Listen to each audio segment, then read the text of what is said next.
Okay, children, continuing with exercise 4.2. Question number 3. Check which of the following are the solutions of, and the equation is given to you. X minus 2y is equal to 4. And for example, suppose first is given 0, 2.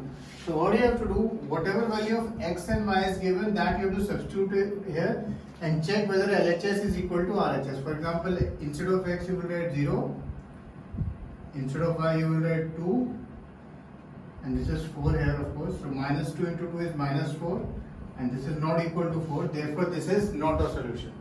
So similarly, one by one you have to check all of them. Okay, there are 5, so you have to check one by one all of them. Okay, this is question number 3.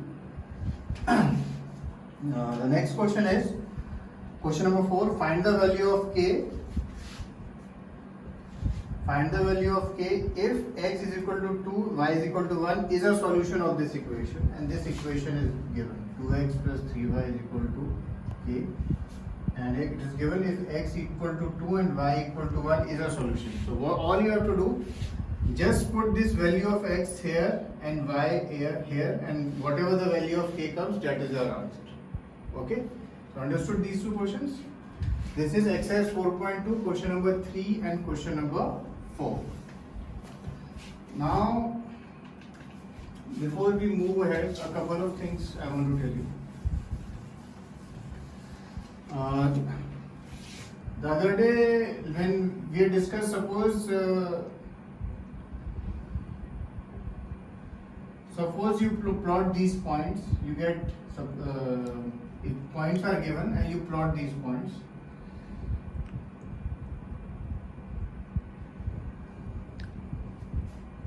Okay, and when you plot the point, they tell you to join the figure. So you get, for example, triangle ABC. Sometimes they may ask you to find the area also of this figure. Okay, if they ask you to find the area in a triangle, area is half into base into height. Base is what? 4. Height is also 4. So half into 4 into 4, then whatever the answer is, there you have to write. Okay. Like I said the other day, sometimes the figure may be a triangle, sometimes a square or rectangle. Suppose it is like this. Okay. Suppose this is a rectangle.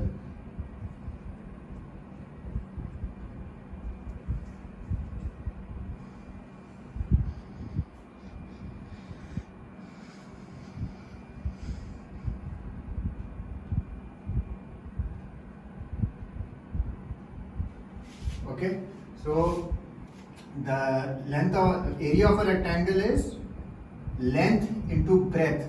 So when we are calculating the length, so this is 3 here and 2 here, so you have to take this as 5. Okay, some children make the mistake, they take this as minus 3 and this as plus 2. No, we have to take the net length. So net length, this much space is, this is minus 3 and this is 2, but this is 3 and 2, so length will be 5, and breadth, the height. Okay, height is, this is 1, this is 2, so like that, so therefore the area will be 10. Okay, so sometimes it will be a square, rectangle or triangle, and they may ask you to find the area. One more thing, suppose now if a question comes, is this equation in 2 variables? So also you cannot, this is the standard form of course. Okay, but in this you can see the value of x and y is also there and a constant is there. But if they ask whether this is the equation in 2 variables, you have to say yes. Okay, because we can assume that y is like this, 0. Okay, similarly, if suppose equation is like this, is this an equation in 2 variables? You can say yes, because 0 into x you can write, 2 into y you can write, plus 1 equal to 0. But suppose if they ask this, is this an equation in 2 variables? Then you will say no, because both can't be 0. X and y both can't be 0. At a time, only one can be 0. So this is a linear, we can say, and this also we can say that represented as a linear equation in 2 variables. But this we cannot say. Okay. And of course, sometimes suppose the question comes like this. Represent this as a linear equation in 2 variables. So one step you have to do, just I told this the other day, Then just one thing you can do, 7 dot x plus 4 dot y minus 12 equal to 0. And then of course, if they ask you to write the value of a, b, c, then write, otherwise just like that. Okay? Dot means multiplication basically. Now we go to the second part of the chapter, in which now we have to draw graph. For example, first equation of which you will see is x plus y is equal to 7. Now first step I want you to do, always find 3 solutions. You can of course draw a graph by taking 2 solutions also, but if out of those 2 solutions one is wrong, then you will not know a mistake. If you get 3 solutions, and if here whenever we draw the graph, remember you will always get a straight line. Always you will get a straight line wherever you get, but you will always get a straight line when you plot the 3 points. Okay, if your 3 points are not in a line, that means either the solutions you have taken out are incorrect or plotting is incorrect. Anyway, first one, for example, x is equal to 2, I put, then y will be 5. Suppose x is equal to 3, I put, then y will be 4. Suppose x is equal to 4, I put, then y will be 3. Now I just have to plot these points.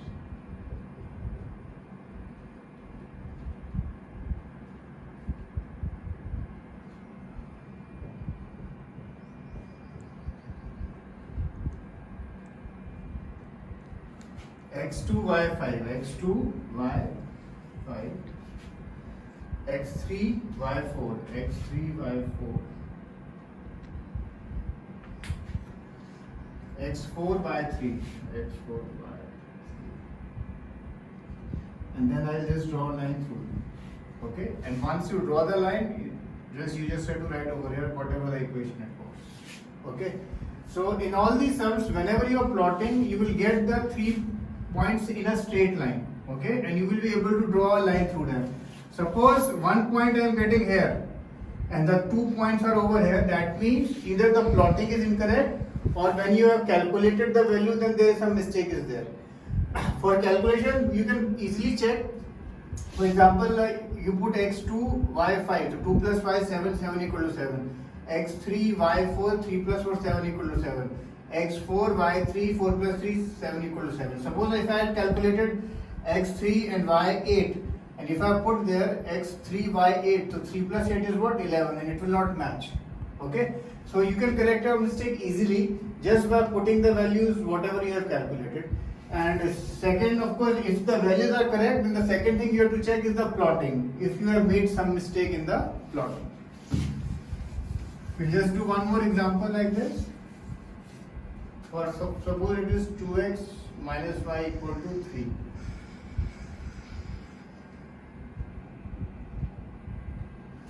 Suppose I put y equal to 0, then x will be 3 by 2 or 1.5.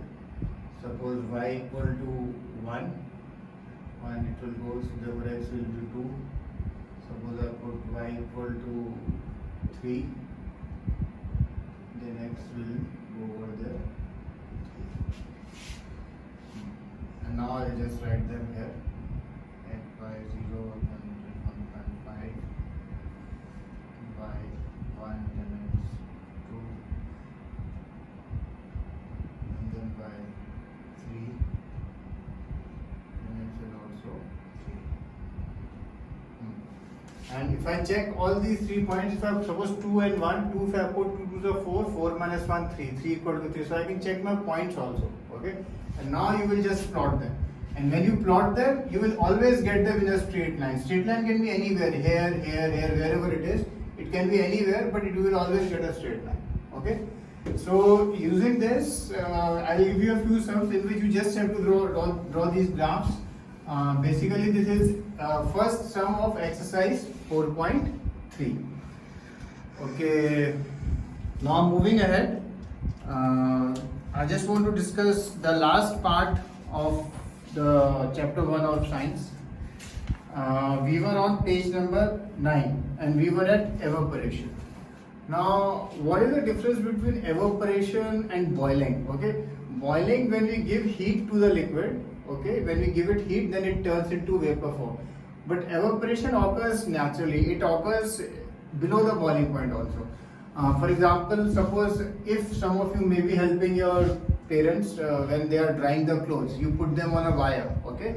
When you put them on a wire, after some time, when you spread them in the sun, you realize they dry up. Even though you're not boiling the clothes, but still when they are wet, they are dry up. So that is evaporation.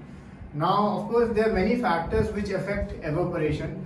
When we are drying the clothes in the sun, for example, we spread them out. So surface area is important.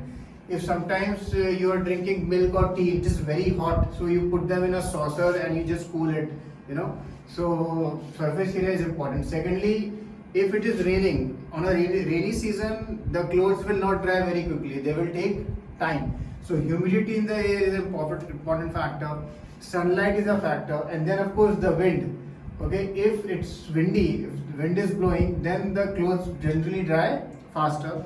So there are many factors which affect evaporation. All these factors, of course, I have written specifically in your notes also. Now, sometimes if you say if you're running for about 20-25 minutes, and you're all sweaty, okay, you come home and even if the AC is not on, but suppose a wind is blowing or even the normal fan is on, you feel a slight cooling effect. Why is this evaporation? Why is this evaporation why do we feel cool about it? Why do we feel that our body is in a nice temperature?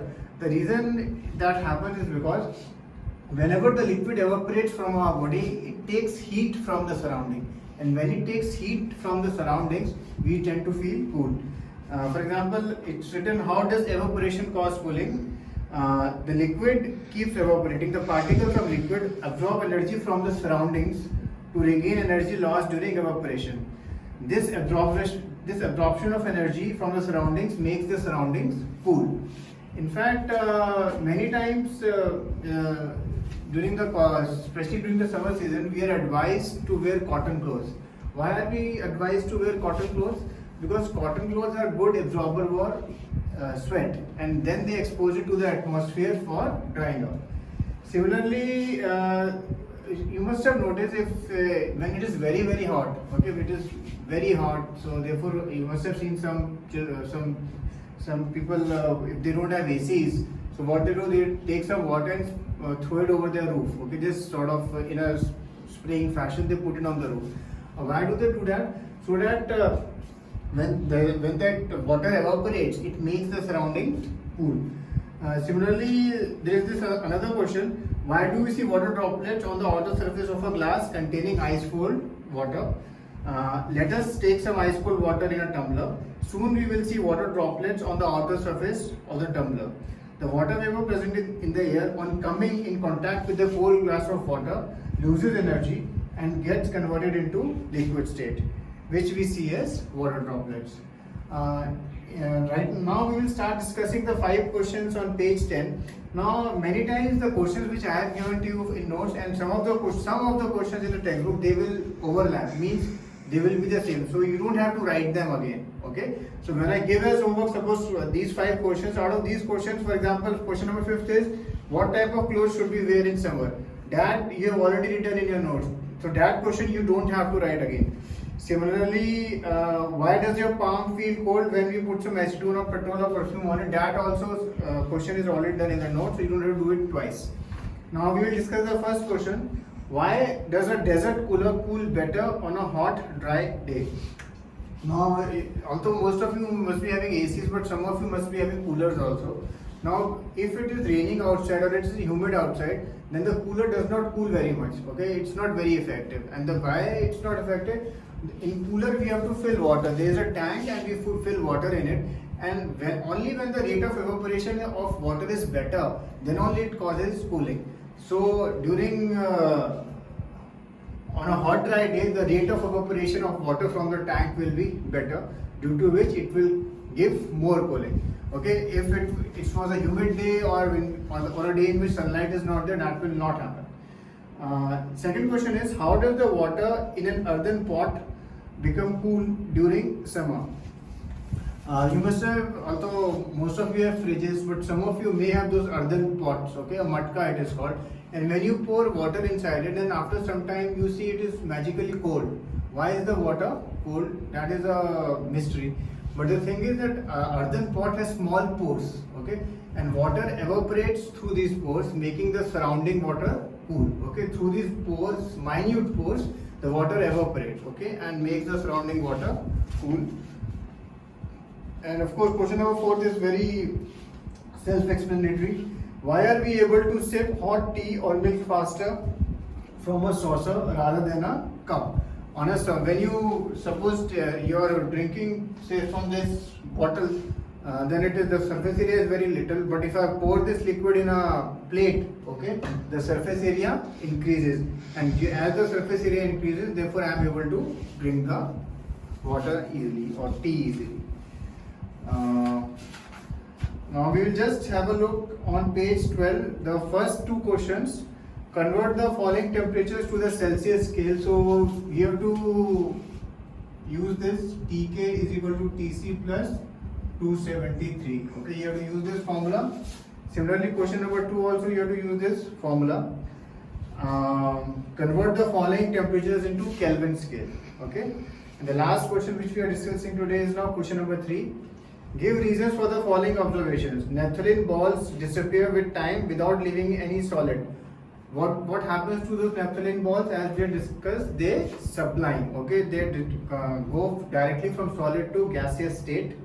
And second question is, we can get the smell of the perfume sitting several meters away. So again, this also we have discussed the process of diffusion. So just write about it, the reason for it. Okay. So these 3 questions and the first 5 questions, the 5 questions on page 10. That will be your homework, and of course start writing the notes of the second part of the chemistry chapter that you have to submit on Monday. And of course Monday evening the test is there of chapter 13 totally from the textbook. Remember one thing, if you just read the formulas and if you start doing the test, you will not be able to solve the sums. You have to solve the sums actually, then only you will be able to do that test properly. Okay, cheers.